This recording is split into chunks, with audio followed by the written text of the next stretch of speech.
Bonjour frères et sœurs et merci de votre fidélité. Vous imaginez, nous sommes à quelques jours de son arrestation, Jésus partage un repas avec ses amis et là, il leur laisse une parole qui a fait le tour du monde. Aimez-vous les uns les autres. Cette parole, c'est son testament, mais elle n'est pas complète. Il y a une suite. Aimez-vous les uns les autres comme je vous ai aimé. Ça change tout. Cette parole, c'est sans doute ce qu'il a de plus précieux à nous léguer, quelque chose qu'il n'a pas lui-même inventé, quelque chose qu'il a reçu et qu'il transmet. L'amour. Jésus ne parle pas du sentiment d'amour. Il ne se place pas sur le registre affectif. On sait bien que les sentiments sont comme la météo, ils changent. J'aime, j'aime pas, j'aime plus. Non, Jésus nous parle plutôt de l'amour reçu de son Père. Vous savez, ce Père du ciel qui est la source, l'origine, le Créateur. Celui dont Jésus se réclame à longueur d'évangile. Il nous fait une déclaration d'amour. Comme mon Père m'a aimé, moi aussi je vous ai aimé. Voilà qu'à l'heure la plus grave de sa vie, Jésus communique un cadeau comme une consigne, comme une route à suivre. Il parle de l'amour comme un commandement. Mon commandement, le voici. Aimez-vous les uns les autres comme je vous ai aimé.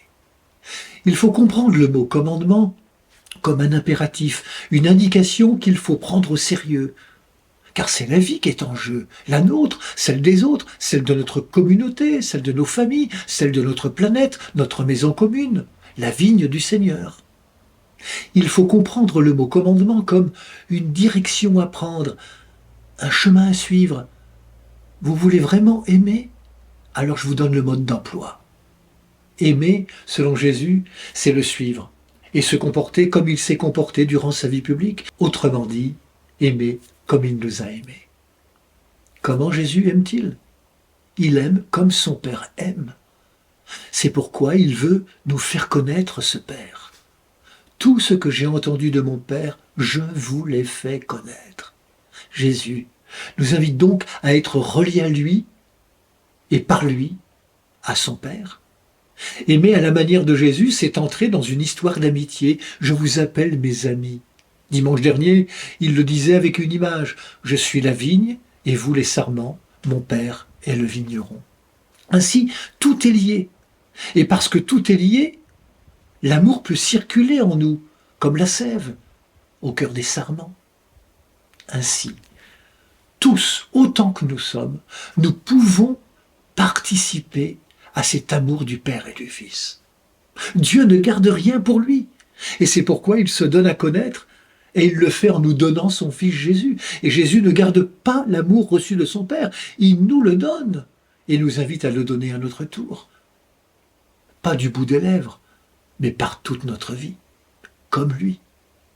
Voilà, frères et sœurs, l'invitation de ce dimanche. Il n'y a pas de plus grand amour que de donner sa vie pour ceux qu'on aime. Cet amour-là peut changer les cœurs, peut changer le monde. Accueillons-le pour qu'il habite en nos cœurs, nos esprits, tout notre être, toutes nos vies.